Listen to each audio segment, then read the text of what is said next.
అందరికీ నమస్కారం. మార్చి 14 శుక్రవారము, పౌర్ణమి విశిష్టమైన రోజు. ఈ 3 కలిసిన రోజు చాలా విశిష్టం.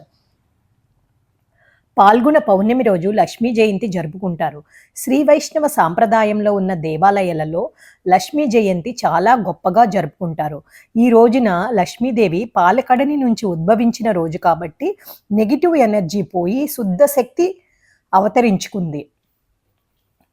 శ్రీ సూక్త హోమం లేదా ఇంట్లో అమ్మవారిని పూజించటం లేదా శ్రీ సూక్తం చదవటం, మారేడు దళాలతో పూజ చేయటం, శ్రీ పత్రాలు అనే పేరు కూడా ఉంది దీనికి. సాక్షాత్తు లక్ష్మీ స్వరూపాలు, ఐశ్వర్యాన్ని కలగచేసేవి.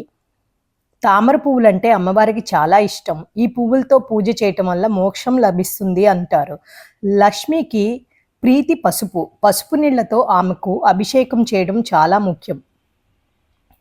తర్వాత షోడాపచార పూజ గావించి పరవాన్నాన్ని నైవేద్యంగా పెట్టాలి. అందులో కొంచెం కుంకుమ పువ్వు, పచ్చకర్పూరం కూడా వేయడం ఇంకా శ్రేష్టం. సుఖ సంతోషాలు, ఐశ్వర్యాన్ని అందిస్తుంది. లక్ష్మి కటాక్షిస్తుంది.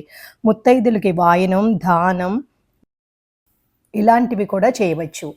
ఆచార సూచనలు: తులసి చెట్టు దగ్గర దీపం వెలిగించి అక్షయ పాత్ర పూజ చేయండి. విశేష సూచన: పచ్చని వస్త్రాలు ధరించి లక్ష్మీ పూజ చేయండి. రహస్య యోగ సూచన: ఈరోజు కుబేర లక్ష్మీ యోగం ఏర్పడుతుంది. ఆధ్యాత్మిక శక్తి ప్రవాహం.